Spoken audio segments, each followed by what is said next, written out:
vous avez voulu avoir d'amples informations sur la liste du CST. Je ne sais pas si c'est par rapport aux membres qui composent ces listes, mais tout ce que vous devez retenir, c'est que sur ces listes, il y a à la fois et suivant donc les circonscriptions, les candidats des différentes formations politiques qui font partie du CST. Et donc ainsi, lorsque nous prenons une liste, par exemple, de Lomé, sur la même liste, nous avons à la fois les candidats de l'ANC, ADI, OBU, etc.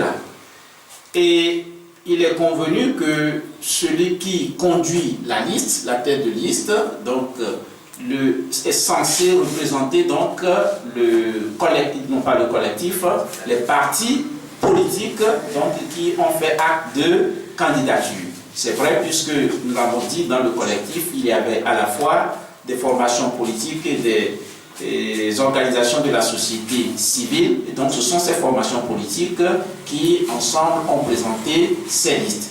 Et donc la tête de liste présente en quelque sorte toute la liste au nom des autres. C'est comme ça que cela a pu se passer et il y a eu pour cela un travail depuis Thônes jusqu'à Lomé. Et vous comprenez que ce sont des discussions, des concessions mutuelles pour pouvoir harmoniser les points de vue. Et si vous me permettez, et puisqu'il y a un lien étroit entre cette question que vous venez de poser, disons, à laquelle nous venons de répondre, et celle se rapportant aux contraintes matérielles, puisque j'ai parlé de contraintes matérielles, et vous demandez si ce n'était pas quelque chose qui devrait se faire plus tôt. Effectivement, et cela renvoie donc à l'explication qu'il y ait aujourd'hui deux listes, c'est-à-dire celle de Arc-en-Ciel et celle du CST. Qu'est-ce qui s'est passé exactement? Vous l'avez vous-même compris, à un moment donné, lorsque les partis membres du CST avaient résolu de ne pas se présenter, vu le contexte, la liste de Arc-en-Ciel était déjà plus ou moins prête. Et si on devait clôturer le dépôt des candidatures le dimanche dernier, Arc-en-Ciel aurait pu déposer sa liste. C'est justement parce que il y a eu prorogation, donc jusqu'à la journée de mercredi, que finalement le collectif ou le CST a pu déposer sa liste.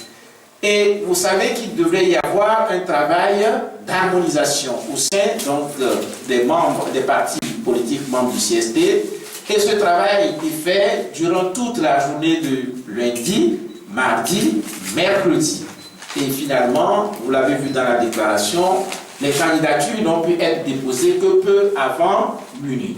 Donc on aurait dû harmoniser d'abord nos points de vue au sein du CST avant de pouvoir discuter avec Arc-en-Ciel. Mais cette peut-être divergence initiale n'a pas permis de faire ce travail d'ensemble. Et c'est ce qui explique que nous ayons utilisé l'expression contrainte matérielle. Mais pour nous, le plus important, ce n'est pas que ces deux listes aient été déposées ou bien qu'il y ait deux listes, c'est que nous puissions encore continuer ensemble pour atteindre les objectifs que nous nous sommes fixés. Et ces objectifs, nous l'avons dit, sont encore d'actualité.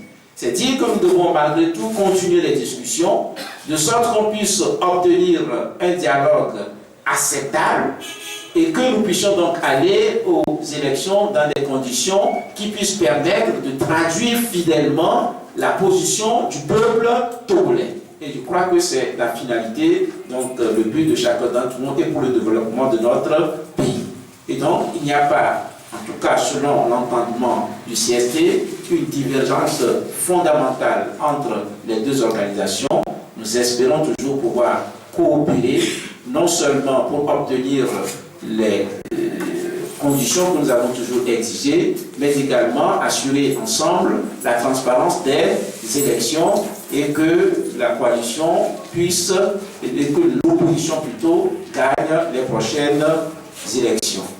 Et je crois que cela répond à la fois aux deux dernières questions. Et voilà, l'autre question qui se rapporte à la participation éventuelle. Donc, puisque dans la déclaration, il a été dit, et pour une participation éventuelle, vous l'avez vu, nous pensons que cette déclaration est suffisamment éloquente.